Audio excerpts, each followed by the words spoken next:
Welcome back. Some news from the motor industry. Looks like word is going around. From Stellantis, Maserati is for sale. And there seems to be a very big interest from a Chinese motor company, not specified a brand. Mind you, Stellantis has cancelled all the models which are currently in development, and he needs an investment on new models. Well, goes to show they desperately want to sell the jewels of the family, you should say.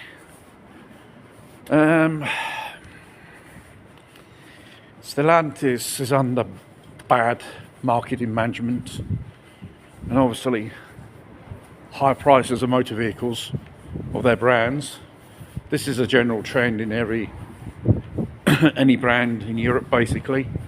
But in Stellantis, as a European manufacturer of motor vehicles, obviously they got hit hard. And obviously there's Alfa Romeo Lancia they want to get rid of.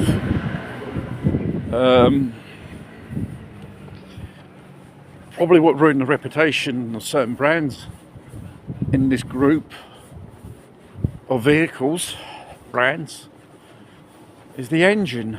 PureTech 3-cylinder engine with turbo, which you'll find in a new Lancia Ypsilon.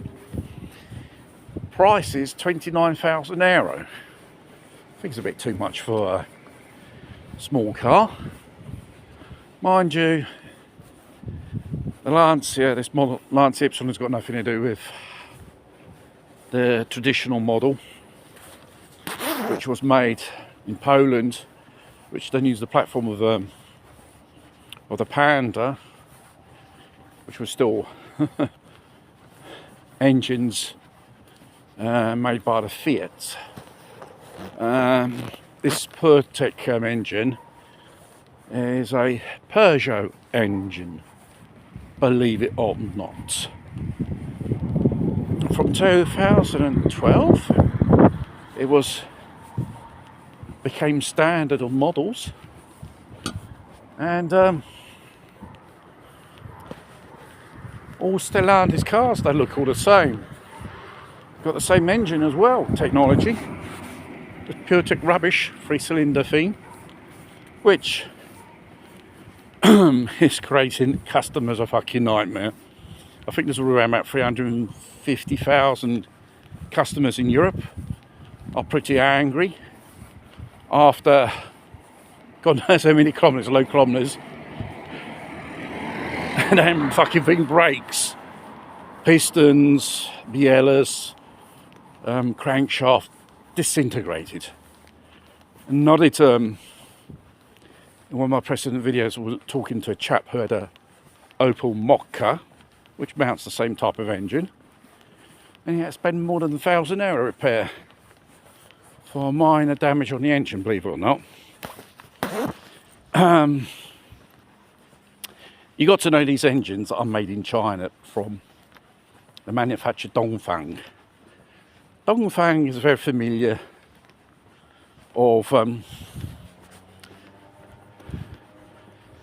selling and manufacturing here in Italy kits of their Evo, of the DR vehicles. They don't look so bad when you buy them, but you know, when they tend to age and begin to play up, finding the parts for these cars is mission impossible. And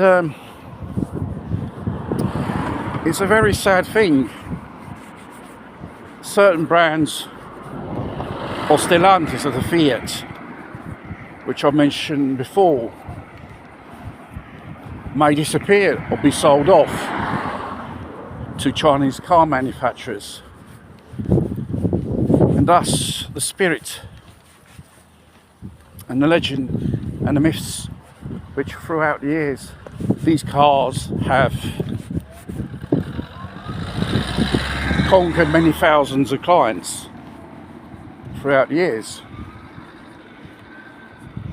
And the run the risk of these cars end up under Chinese hands. Ownership, I should say. But mind you, Europe, regarding the car industry, with the net zero nonsense and the EVs, which was a total failure for everyone, they don't sell, no one wants them, and the fact that they are very pricey,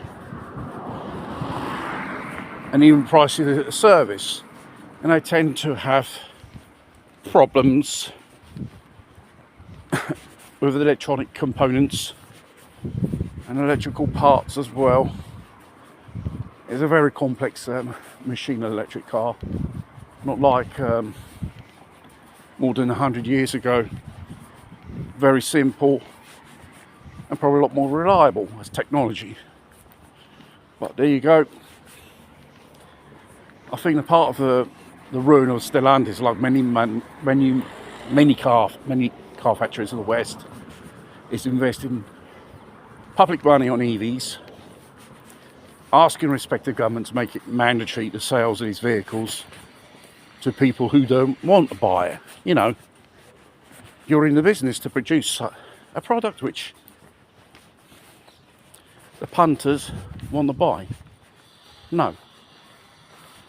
It's a bit like you're forcing people to buy something which they don't want. This is the story.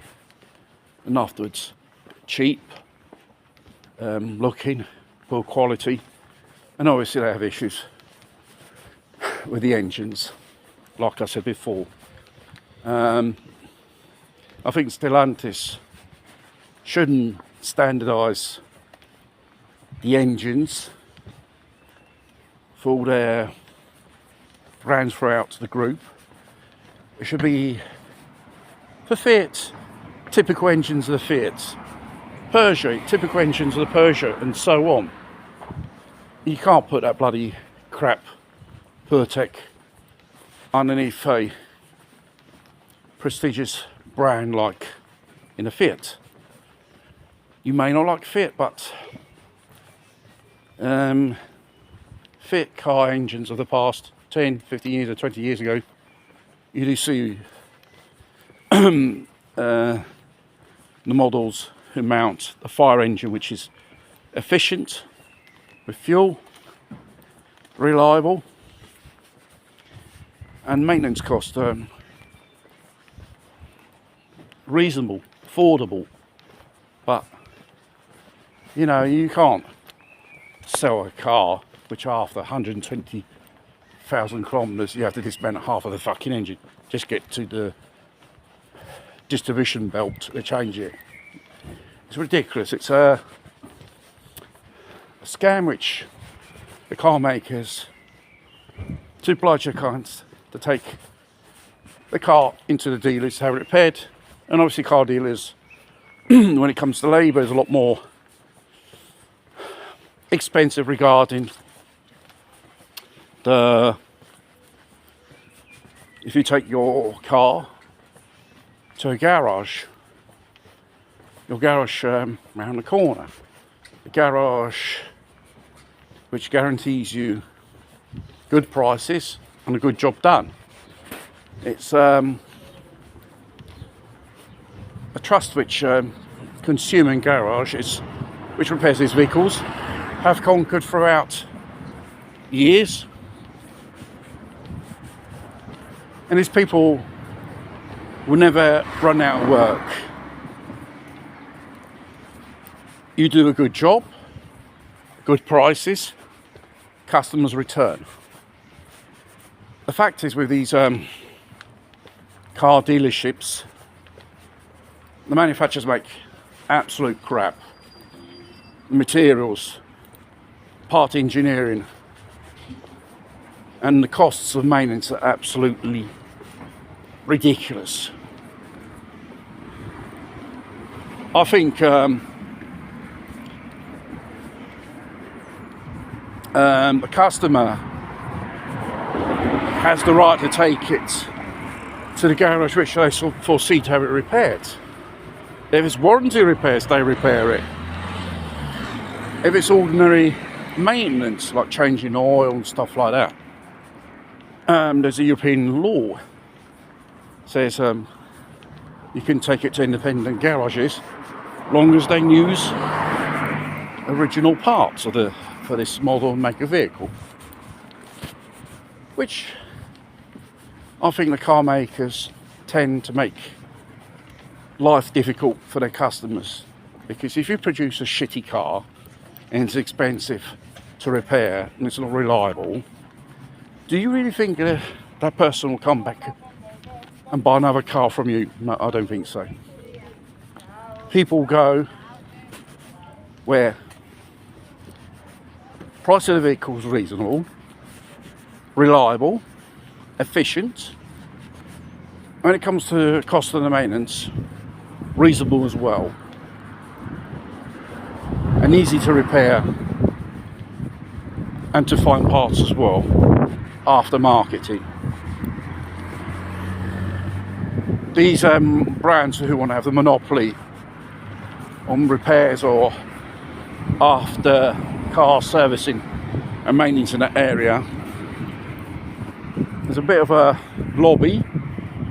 The antitrust should, in respective countries, should investigate, because you're taking away livelihoods and a choice of consumers to take it where they want after the warranty's gone, expired. Seeing these cars, the PureTech engines, after little kilometres, 20,000, 30,000 kilometres, totally disintegrated inside the engine because they use poor quality materials to cut costs. And it's not true a 3-cylinder car costs less than a 4-cylinder car. They still make you pay the price anyway regarding the retail price of the car,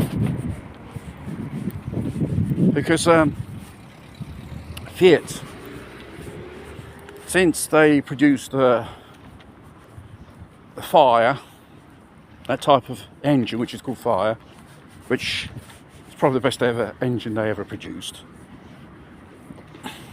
Panda, Fiat Uno, Punto, right up until roughly 10 years ago, you would have found these engines. You can say a lot of nasty things about the bodywork of a Fiat car, but when it comes to the engines, they are reliable.